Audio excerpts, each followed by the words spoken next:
This week, a 12-year-old girl was hurt in an incident with a 14-foot alligator at a lake in Columbus County. Authorities did not give specifics on the girl's injuries, but said she should recover. News 13's Eric Cooper spoke with a reptile expert at the Black Creek Wildlife Center on what you should remember while enjoying the water this summer. Alligator encounters and deaths are rare, but they are a very clear and present danger, especially with more and more people moving into the state.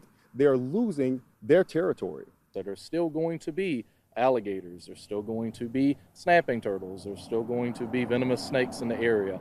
And so it is up to us as people, human beings who are smart, to prepare for that sort of thing. So by doing very simple things, it helps us stay safe in their territory, right? Because we just have to learn to coincide with these guys.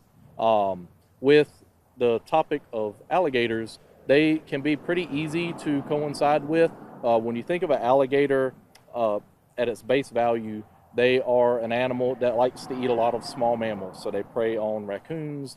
Tyler Wright with the Black Creek Wildlife Center says incidents like the one in North Carolina do not happen very often. And even though that situation did solve it, he says social media stunts can make people, especially children, feel they can play with animals like gators, and they could create a very dangerous situation. You see people doing things for views, trying to get attention on social media, and that normally leads to doing really silly things with animals that we probably shouldn't do.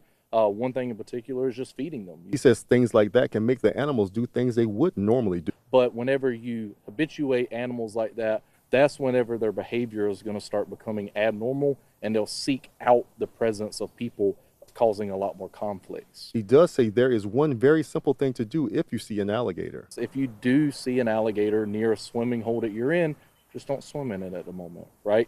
These guys are alligators, and they need to be treated as such. They demand respect. That's right. That was Eric Cooper reporting tonight.